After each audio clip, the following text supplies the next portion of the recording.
evento que en sí consume una gran atención del público porque los eventos son duros, son varias etapas día tras día, no se descansa.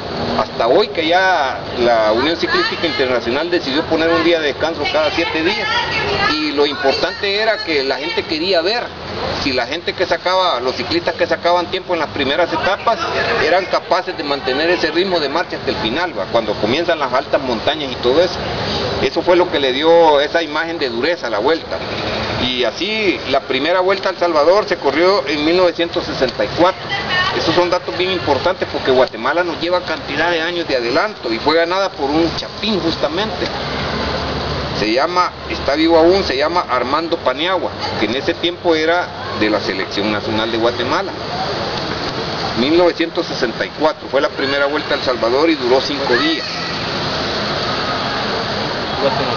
Sí, él era, está vivo aún, Armando Paniagua, es guatemalteco. Corría para la selección de Guatemala. ¿Pero cómo se llamaba él? Armando Paniagua. La segunda vuelta a El Salvador fue en 1965, fue ganada por otro guatemalteco, otro chapín, muy famoso, yo sé que algunos de ustedes lo han oído, se llama Juan José Pontaza y está vivo aún.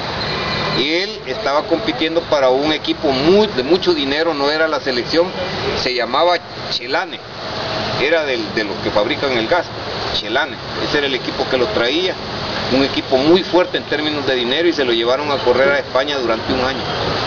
Juan José Pontaza, con Z.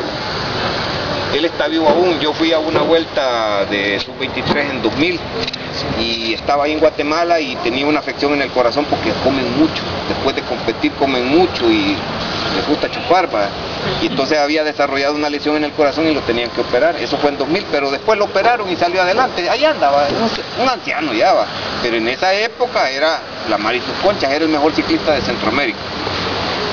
La tercera vuelta fue ganada por Julio Patricio Merino y aquí ya El Salvador empezaba a meter ya los tacos por delante, él es salvadoreño, ya murió, era salvadoreño. ¿En qué año fue? Él ganó la tercera vuelta a El Salvador en 1968. ¿Cómo se llamaba? Julio Patricio Merino. Este señor era oriundo de Santa Tecla, ahí creció, ahí nació y ahí creció, y ahí murió, lo golpeó un carro.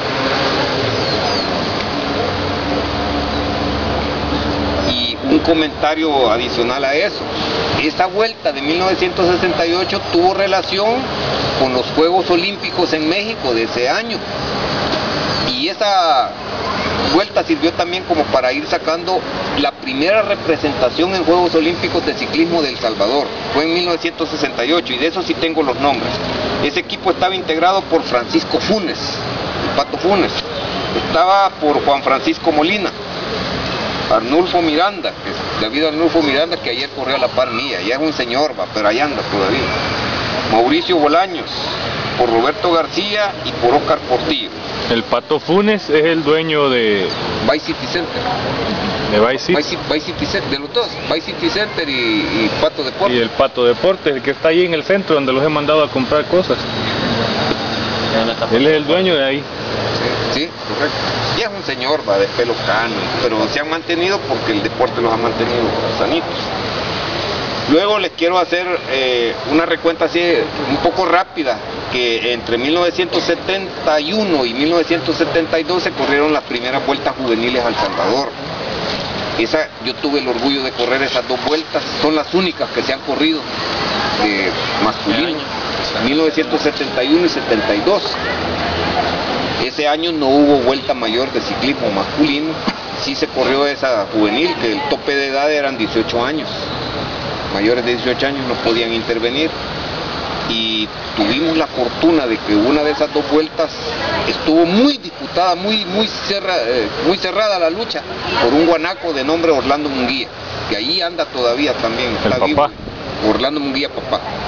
Él disputó codo a codo la etapa, la última etapa, que era donde se tenía que definir con un chapín que se me olvida el nombre, pero que tenía un apodo, le decían Nuquita Pegada, porque él había tenido un accidente y tenía una cicatriz en el cuello, y perdió el sprint.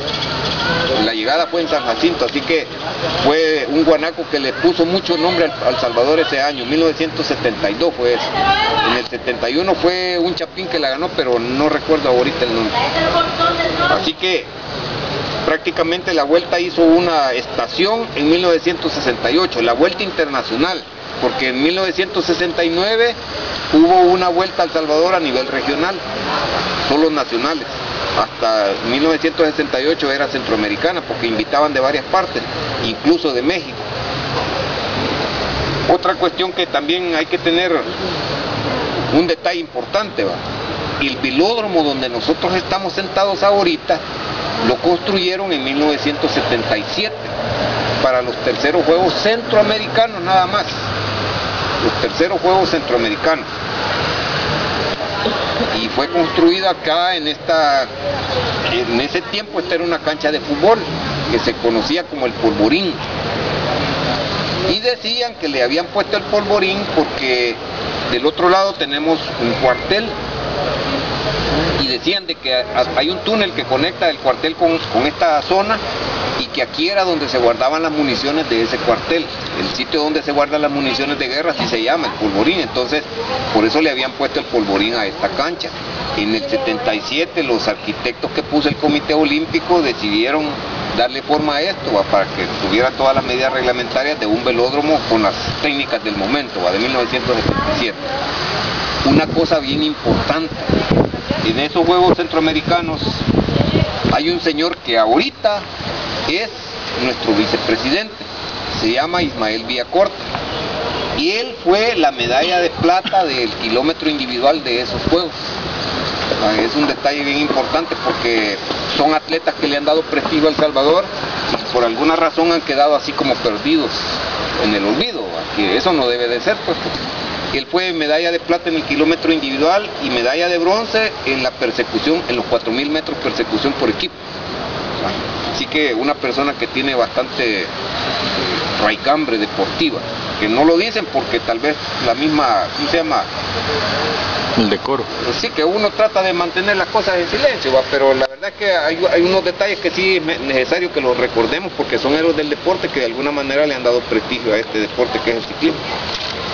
Y así se han venido dando las vueltas en diferentes momentos y años, todos dispersos, porque acuérdense ustedes que tuvimos 12 años de guerra aquí en El Salvador y eso motivó que muchos años las vueltas se pararon, pues, porque la gente no quería venir a El Salvador por la guerra que teníamos.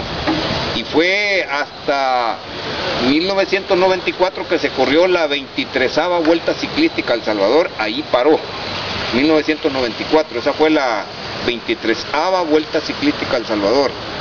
Y fue hasta 2005 que se volvió a reactivar la Vuelta a El Salvador con la 24ª Vuelta Ciclística a El Salvador en su versión masculina, porque ese año también se corrió la primera Vuelta a El Salvador en su versión femenina. Así que ya tienen ustedes que el femenino, el género femenino comenzó a hacer su irrupción en el deporte, pero ya cuando corrieron la vuelta de 2005 ya tenían 6 años de estar las mujeres transitando en bicicleta aquí en el país. Antes de 1998 no existía ciclismo femenino. Es más, era un estigma para una mujer verla subida en una bicicleta, porque los señalamientos de la mamá, que se va a arruinar, que ese deporte es de hombre, que va a terminar todavía. Pero eso no es así. En otras partes, como en Europa, desde 1980 ya había de ciclismo femenino. Entonces, desde el 94 hubo un parón, ahí se detuvo. En 2005 comienza de nuevo la secuencia de la vuelta y hasta